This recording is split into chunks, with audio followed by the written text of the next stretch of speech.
So, hi everyone, welcome back to Pochum classes. My name is Rupesh. Hope you guys are doing well.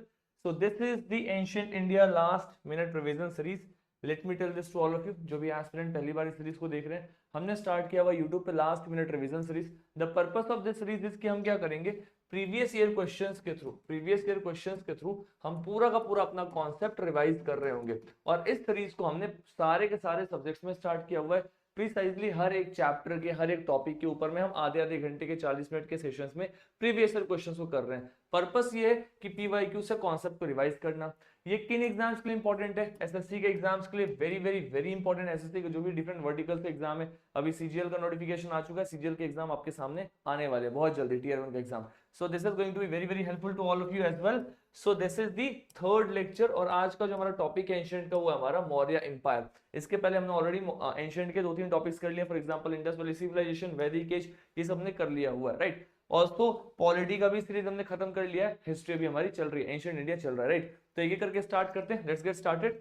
पहले हम कुछ questions देखेंगे और उसके बाद उसको सॉल्व करने की कोशिश करेंगे. सो this is the first question. ठीक है, ये जो पहला क्वेश्चन है बहुत बेसिक सा क्वेश्चन है. I want all of you guys to read this question और इसका आंसर आप कमेंट बॉक्स में नीचे बताएंगे. इसको मैं एक्सप्लेन नहीं कर रहा. I want answer of this question in the comment box from all of you, right. मैं क्वेश्चन को एक बार रीड कर देता हूँ. क्वेश्चन कह रहा है कि जो मगध महाजनपद है ये कौन से रिवर से सराउंडेड था. एक ऐसा क्वेश्चन है जो बहुत बेसिक लेवल पे पूछा गया है. In fact let me say this to all of you कि सीजीएल के भले टीयर 1 में 2023 में पूछा गया है, बट ये क्वेश्चन कहीं ना कहीं बीपीएससी स्टेट पीसीएस में भी रिपीट हुआ है, राइट. तो आपको इसका आंसर बताना है मगध महाजनपद कौन से रिवर्स के पास में सराउंडेड था. आई थिंक आप सभी को इसका आंसर जरूर पता होगा. चलिए आगे.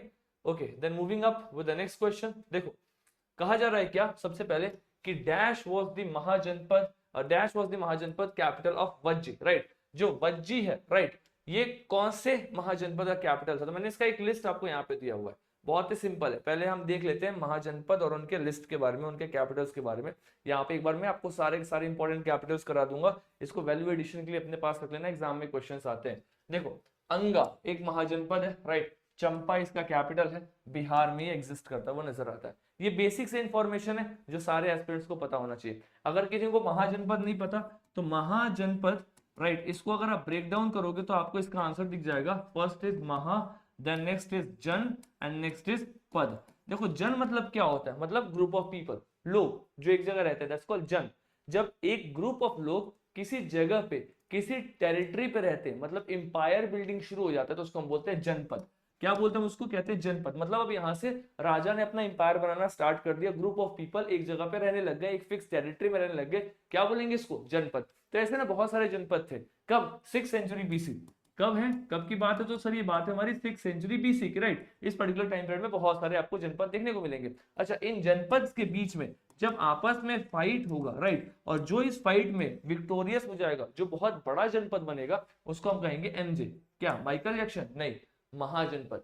क्या बोलेंगे इसको, विल कॉल दिस महाजनपद. तो इस तरीके से महाजनपद का कॉन्सेप्ट इमर्ज होता है. महाजनपद के टाइम पीरियड में ट्रेड एंड कॉमर्स बढ़ने लगता है. आयरन का इस्तेमाल बहुत ही मास स्केल पे करना शुरू कर देते हैं लोग, क्योंकि आयरन के इस्तेमाल के कारण ही आपकी ट्रेड एंड इकोनॉमी में बहुत ज्यादा ग्रोथ होता हुआ नजर आता है. तो ये कुछ आपके कॉन्सेप्चुअल फैक्ट्स हैं. अगर आपने इसको कहीं भी पढ़ा होगा, you must have read this. अब आते हैं इस पर्टिकुलर क्वेश्चन पे. देखो क्या बोल रहा है क्वेश्चन क्या, पहले इसके कुछ इंपॉर्टेंट फैक्ट्स को देखते हैं. जो मगध महाजनपद है, ठीक है, इसकी सबसे पुरानी जो कैपिटल थी मगध की, उसको हम बोलते हैं राजगृहा. क्या बोलते हैं, राजगृहा, जो कि आज के टाइम पीरियड में हम उसको राजगीर भी कहते हैं. तो राजगीर का पुराना नाम क्या था, राजगृहा. अच्छा, एक चीज आपको दिखाई देगा, क्या बोला हुआ है, सबसे पहला राजा एंड दूसरा इज गृह. मतलब जहां पे राजा रहता था, राजा का गृह, राजा का घर, मतलब द कैपिटल, राइट. इसको हम राजगृह कहते थे. बाद में वहां से कैपिटल पाटलिपुत्र शिफ्ट हो गया, जिसको हम पटना कहते हैं. ऑल्सो पटना जो है, खास करके स्पेशली अगर मैं मगध की बात करूं, तो जितने भी महाजनपद थे उसमें सबसे पावरफुल जो महाजनपद था नॉर्थ इंडिया में, वो कौन सा था, मगध था. अगर मैं आपको एक नंबर बताऊं तो लगभग 16 महाजनपद हुआ करते थे, जो कि अंगुत्र निकाय करके एक बुद्धिस्ट टेक्स्ट है, उसमें 16 इंपॉर्टेंट महाजनपद के बारे में बताया गया है. हमें 16 का नाम याद नहीं रखना. अगर आपने इन 4-5 इंपॉर्टेंट महाजनपद की भी कुछ बेसिक डिटेलिंग्स याद कर लिया है तो आपका काम हो जाएगा. एग्जामिनर यही से क्वेश्चन पूछेगा. You are not supposed to go and read numbers of mahajanapada which were there at that point of time. सबका नाम याद करने की आवश्यकता नहीं है, एज सिंपल एज पॉसिबल. देखो नेक्स्ट क्या दिया हुआ है, Malla mahajanapada, right. Kushinagar was the capital. कहां पे, यूपी में. कुशीनगर इंपॉर्टेंट क्यों? क्योंकि कुशीनगर वही जगह है जहां पे बुद्धा को महापरिनिर्वाण की प्राप्ति हुई थी, जहां पे बुद्धा ने अपने शरीर को त्याग किया था। दैट्स कॉल्ड द कुशीनगर वाला एरिया। वज्जी महाजनपद कहां पे है सर? ये वैशाली में देखने को मिलेगा। अच्छा, वेरी वेरी इंपॉर्टेंट, जो आपका वज्जी महाजनपद है, राइट, ये बिहार में और सबसे पहला रिपब्लिक है, इसको याद रखना। कहते हैं ना, ब्रिटिशर्स ने अपने रूल को जस्टिफाई किया था जब अंग्रेजों ने इंडिया पे शासन किया और अंग्रेजों के ऊपर में प्रश्न उठाए गए कि आप एक देश को गुलाम नहीं बना सकते, तो ब्रिटिशर्स ने, उनके हिस्टोरियंस ने कुछ इंटरप्रिटेशन दिया था। उसमें ये कहा गया था कि इंडिया बहुत ही पुराना देश है और वो आज का गुलाम नहीं है। इंडिया में बहुत लोगों ने बहुत पहले से इंडिया को गुलाम बनाया हुआ है, हमसे पहले भी मुस्लिम इन्वेजन्स आए हैं, बहुत सारे रूलर्स आए हैं, राइट, तो कहीं ना कहीं सबने इंडिया को रूल किया हुआ है। बट उस थियरी को कहीं ना कहीं काउंटर किया जाता है यही बात बोल करके कि इंडिया एक ऐसी देश है, एकमात्र ऐसा कंट्री है जहां पे आपको दुनिया का सबसे पहला रिपब्लिक दिखाई देगा। मतलब यहाँ पे जो लोग हैं वो अपने रूलर को चुन रहे हैं। द वर्ल्ड्स फर्स्ट रिपब्लिक कहीं अगर आपको दिखाई देगा तो आपको इंडिया में दिखाई देगा। प्रिसाइजली बताऊं तो बिहार में वैशाली में दिखाई देगा, जिसको हम वज्जी महाजनपद भी कहते थे। वेरी वेरी वेरी इंपॉर्टेंट, इसको हमेशा याद रखना, राइट, इसको आप यहाँ से क्वेश्चन बन सकते हैं। फिर कोशाला महाजनपद, राइट, कोशाला महाजनपद का कैपिटल क्या है?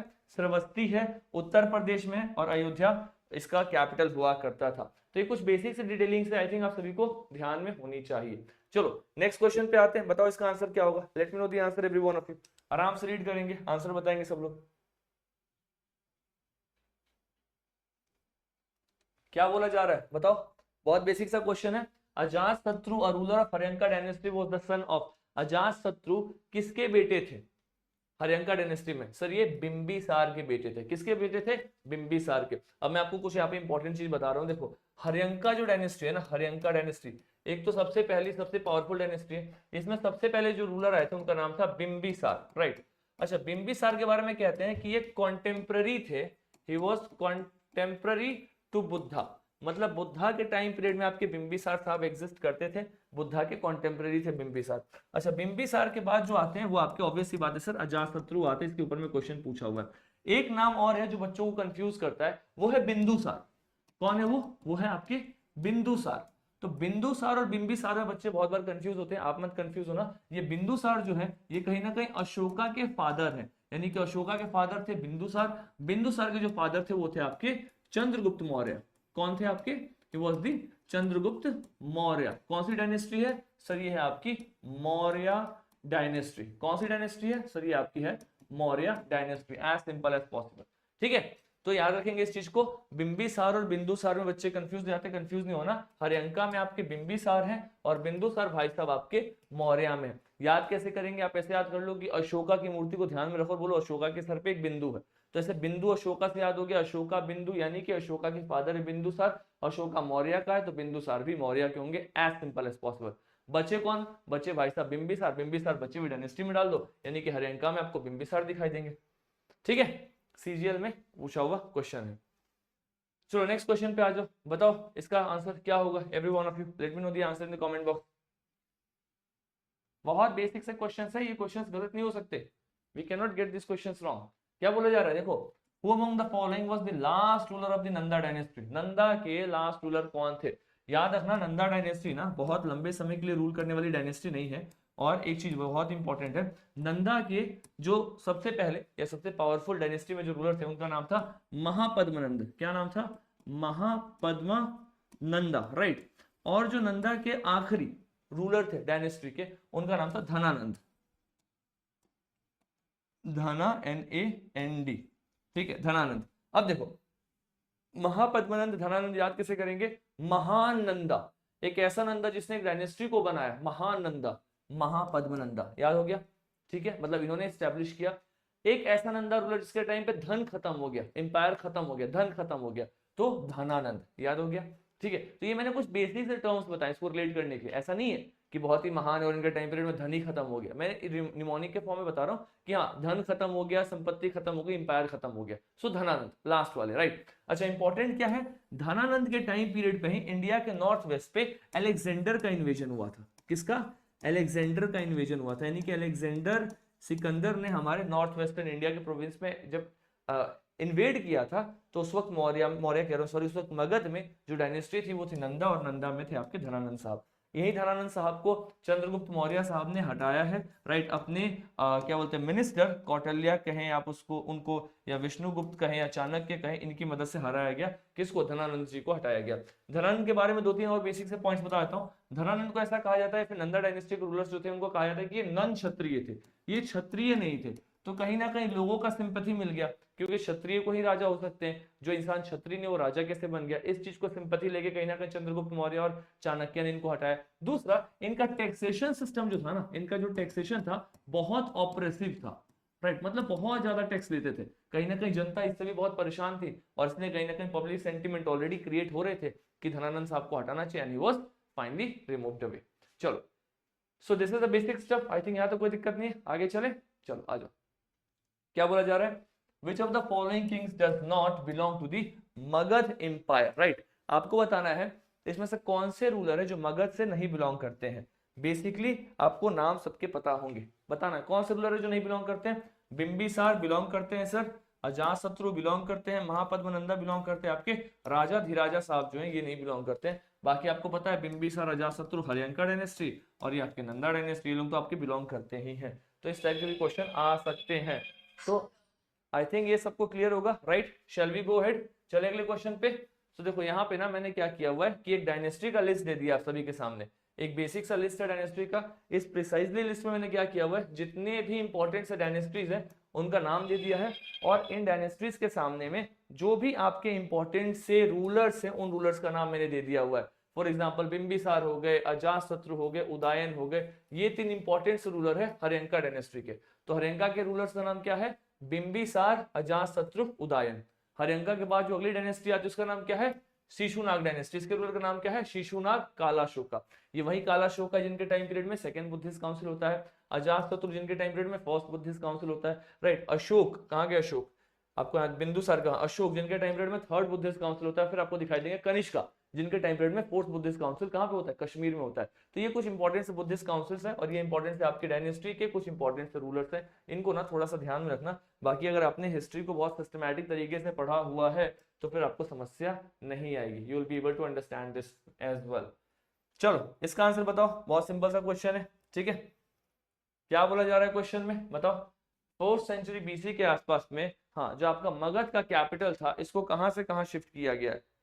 मगध का जो राजधानी है इसको कहां से कहां शिफ्ट किया गया है? Late me no in the comment box. इस कैपिटल को कहीं शिफ्ट किया गया था? बहुत सिंपल है, क्या बोला जा रहा है, देखो।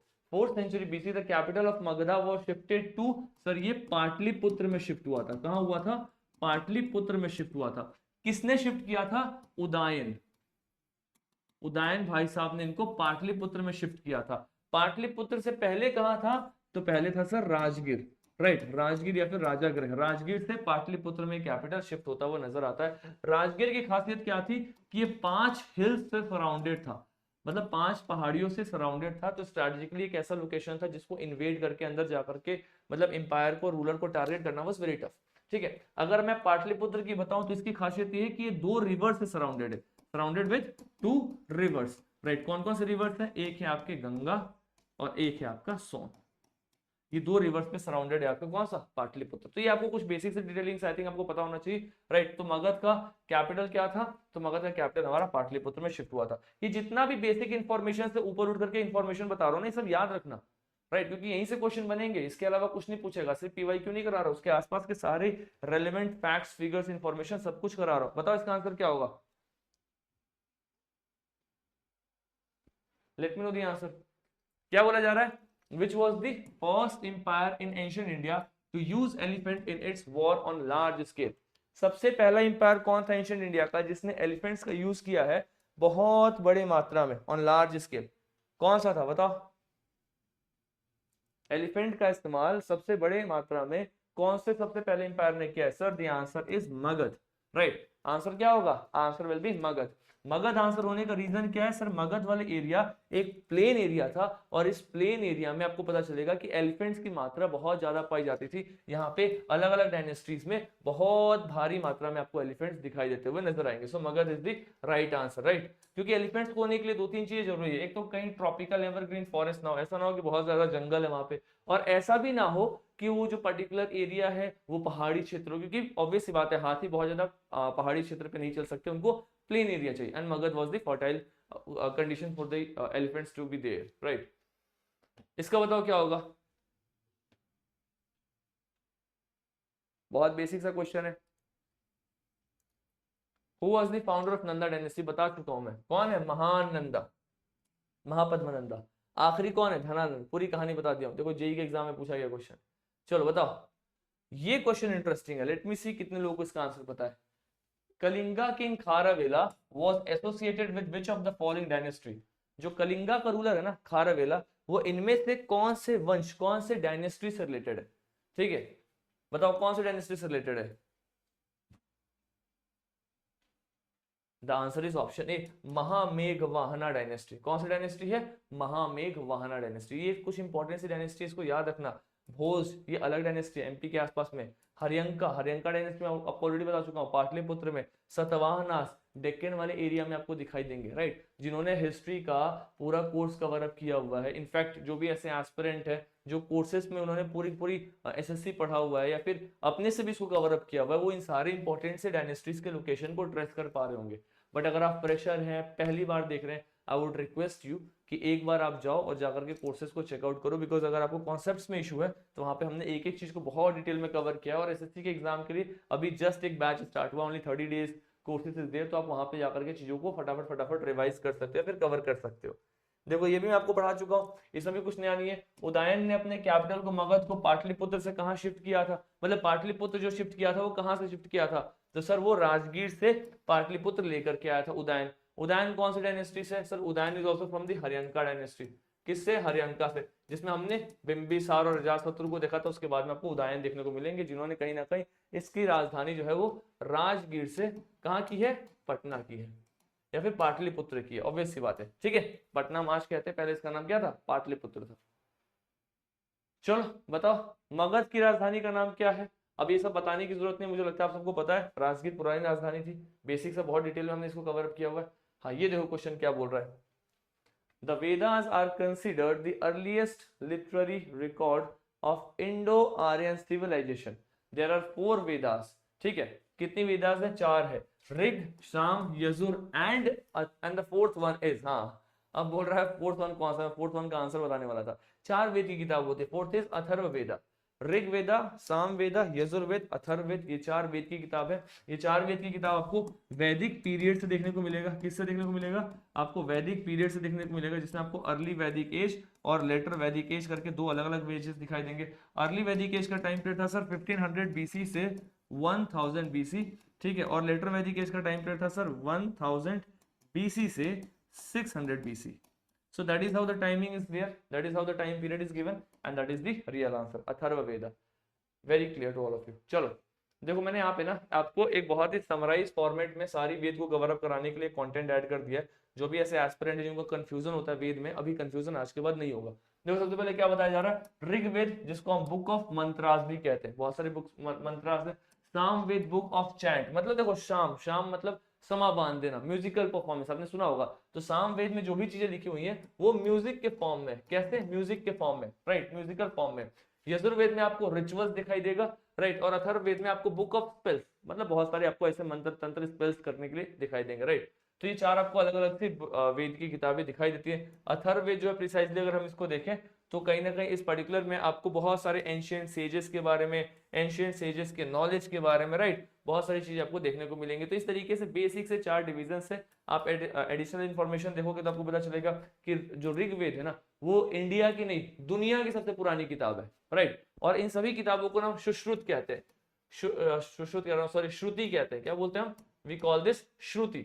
श्रुति का मतलब क्या होता है, जो सुन सुन के पास होती है, मतलब इनको लिखा नहीं किया है, ये बहुत जनरेशन तक तो इनको सुन सुन के समझा गया, याद किया गया, सुन सुन के पास किया गया, they are called as Shruti, as simple as possible, ठीक है।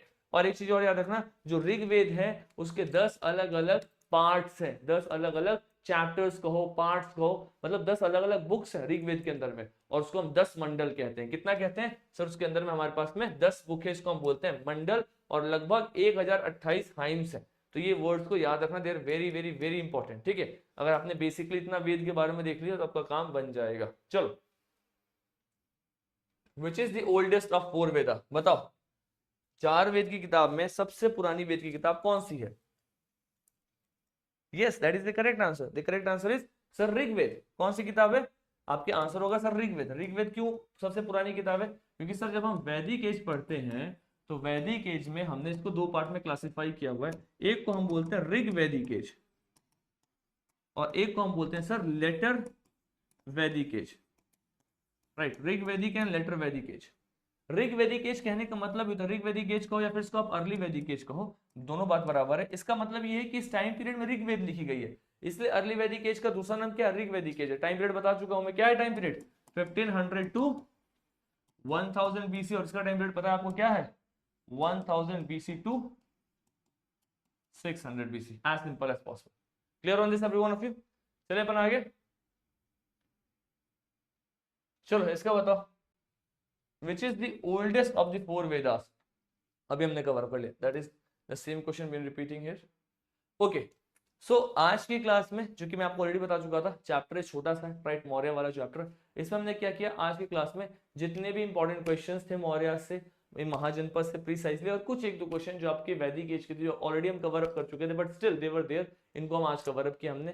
मैं आपको पहले बताता हूँ आज के सेशन से आपको क्या क्या याद करना है, क्या क्या रिवाइज करना है। जितने भी मैंने आपको महाजनपद के नाम बताए हैं, महाजनपद राइट, उस महाजनपद का जो लिस्ट था ना उसमें 5 महाजनपद है, उनको याद कर जाओ। दूसरा, जो वैदिक बुक्स हैं राइट, वैदिक बुक्स इनको अच्छे से देख लो। तीसरा, अपार्ट फ्रॉम दिस महाजनपद में जो इंपॉर्टेंट महाजनपद है मगध राइट, मगध के जितने भी डायनेस्टीज रहे हैं इन डायनेस्टीज को अच्छे से याद कर लेना, चाहे वो हर्यंका हो, शिशुनाग हो, या फिर आपका मौर्य हो, नंदा हो, क्वेश्चन आते हैं, सीधे स्ट्रेट क्वेश्चन आते हैं। और इन डायनेस्टीज के बेसिक इंफॉर्मेशन आपके पास में क्लियर होना चाहिए। बाकी आपकी एलएमआर सीरीज ऑलरेडी 9 मई से ऑलरेडी चलती हुई जा रही है और हमने पूरा पॉलिटी कवर अप करा दिया, मैंने पूरा पॉलिटी कवर अप करा दिया है। और अभी आपका एंशिएंट इंडिया चल रहा है, एंशिएंट के बाद हम मेडिवल करेंगे, फिर मेडिवल के बाद हम मॉडर्न करेंगे। इस प्रकार से हम इस पूरे के पूरे सीरीज को कवर अप करेंगे। तो जितने भी ऐसे एस्पिरेंट है जिनको रिवीजन का इशू है, कंसोलिडेशन का इशू है, this series is going to be very very very helpful to all of you. लेकिन अगर आपको ऐसा इशू है कि सर मेरा कंटेंट कवर नहीं है right, I am not able to understand the concept, ठीक है, कि हमें मौर्य में क्या है, कौन से इंपॉर्टेंट सी डायनेस्टीज है, कौन से इंपॉर्टेंट रूलर है राइट, कौन कौन से काउंसिल्स में किसका पेट्रोनेज था, कौन उसको प्रिसाइड कर रहा है, ऐसे बेसिक चीजों में अगर दिक्कत है, सतवाहना को लेकर दिक्कत है, चोला चेरा पांड्या संगम एज में दिक्कत है साउथ इंडिया में, अगर आपने उसको पढ़ा ही नहीं है, अगर इस टाइप का प्रॉब्लम है कि आपने उसको पढ़ा ही नहीं, तो go and check out the courses. लेकिन आपको लग रहा है कि सर मैंने पढ़ा हुआ है, नोट्स प्रिपेयर्ड है, भूल जा रहा हूं, तो revise it with the previous year questions. और जितने भी अभी तक सेशन हो चुके हैं to all the serious aspirant of SSC, make sure that all you guys go and watch out them at 1.5x because they will ultimately help you to revise and boost your concept very very very strongly. ठीक है, so this is for today, ending of the session here. I hope the session was helpful to all of you, so make sure all you guys are regularly attending the sessions and giving your best shot. So this is for today. Thank you so much everyone, take care, thank you.